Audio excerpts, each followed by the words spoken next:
Honourable Member for Labrador has the floor.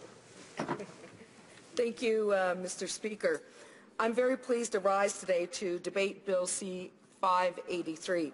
This is a bill that I believe very strongly in, and I would like to thank my colleague opposite, the member for Yukon, for introducing it. I would also like to acknowledge and thank my colleague, the member for Charlottetown, for his work on this bill and his leadership in our caucus on this issue. I would hope that all parties and all members in this House can come together to support this bill, recognizing the role that fetal alcohol spectrum disorder has in Canada and through our justice system. As a Member of Parliament for Labrador and our party's critic in Northern Canada, I have seen the sad effects of fetal alcohol syndrome disorder, which causes a number of disabilities, including fetal alcohol syndrome, partial fetal alcohol syndrome, alcohol-related neurodevelopment disorder, and alcohol-related birth defects. Many Canadians may not be aware that fetal alcohol spectrum disorder affects our Inuit and Aboriginal populations to a much higher extent than the rest of Canadians. As an Inuit woman myself and with a large Aboriginal community in Labrador, we have been working to recognize those who have been born with this disorder, while also working with organizations to prevent prenatal alcohol exposure. I have been receiving calls and emails from constituents about this issue, especially from those doing important work at the Labrador Correctional Centre in Happy Valley Goose Bay. They understand the need for our justice system to include the fact that many individuals in the court system suffer from the fetal alcohol spectrum disorder. Mr. Speaker, this past September, an International Fetal Alcohol Spectrum Disorder Awareness Day, the FASD, Newfoundland and Labrador, continued to raise this issue as it does every day of the year in my home province, and I would like to thank them for their dedication. They know better than anyone that children affected with FASD have significant challenges in school meetings, and especially during other functions that they're expected to participate in. The expectations due to brain damage resulting from FASD has certainly played havoc for all of them. The lack of support for these children then leads to mental health issues, addictions, and makes it difficult to hold down a steady job in society. One of the biggest issues related to this is a lack of screening in many parts of the country, or a national standard, so that our healthcare and education system are aware of persons that suffer from FASD and take appropriate measures to offer special assistance. We cannot let Canadians fall through the cracks and go on to become societal outcasts. Not only this, but fetal alcohol spectrum disorder affects 2 to 5% of the provincial population, or between 10,000 and 25,000 people, because of the higher magnitude with which the Aboriginal population suffers from this order. And I know that Labrador is more deeply affected by FASD than other areas of our province in Newfoundland and Labrador. In Northern Canada, much more needs to be done to understand and prevent the disorder. In Nunavut, Labrador, Nunavik, and the Inuit regions, we must work with the high-risk communities to make immediate change and help prevent more children from being born with FASD. The Labrador Inuit Health Commission, which works with the Nunavut government in Labrador, has done good work raising awareness about prevention and educating local communities about this disorder, holding workshops and other information sessions, distributing posters, holding open houses, going into schools and other community outreach methods.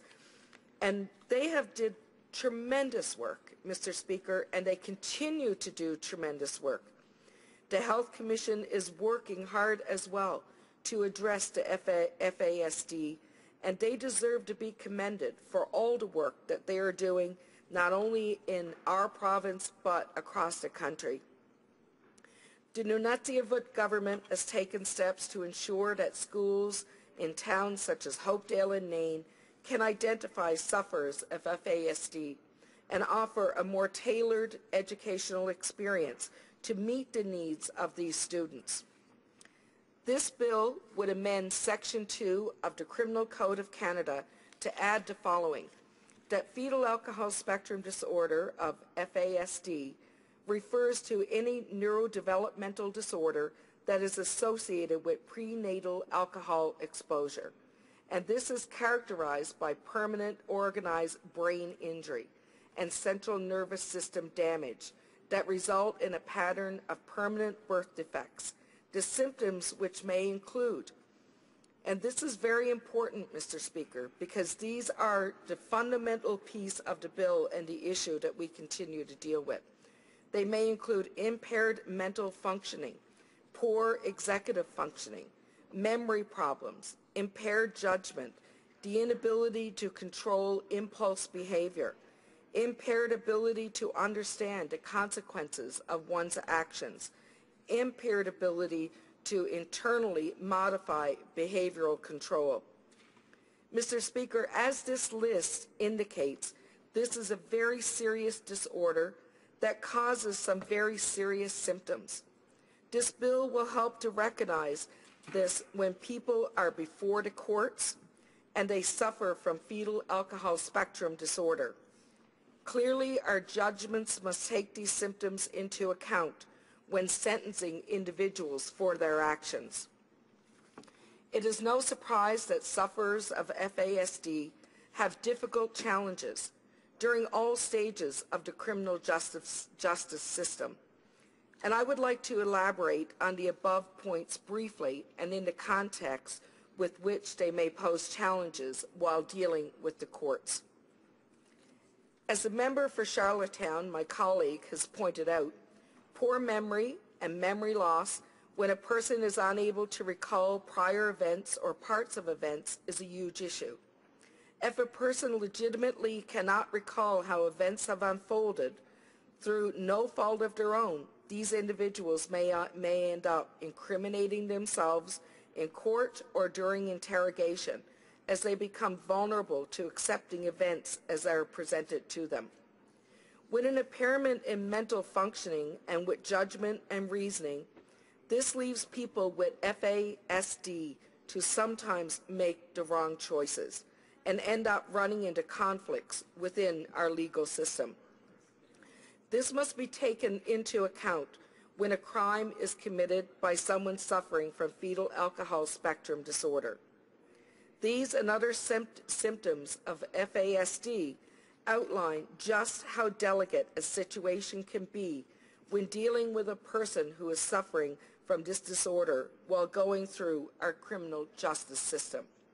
That's why, Mr. Speaker, when I talk to people who work in the correctional system in ridings like mine, they see clients that suffer from FASD on a regular basis. They understand how this disease impacts their judgment, their memory, and their understanding of events around them. It has been expressed to me many times the concerns for these individuals who are experiencing and going through the legal system.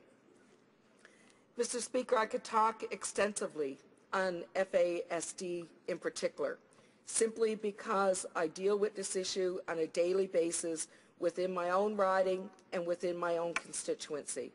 I know the delicacy of this issue. I know how important it is to understand it from a public perspective, but also to educate those in our communities so that we can work harder to try and prevent this disease, which, as we know, is preventable. Thank you, Mr. Speaker.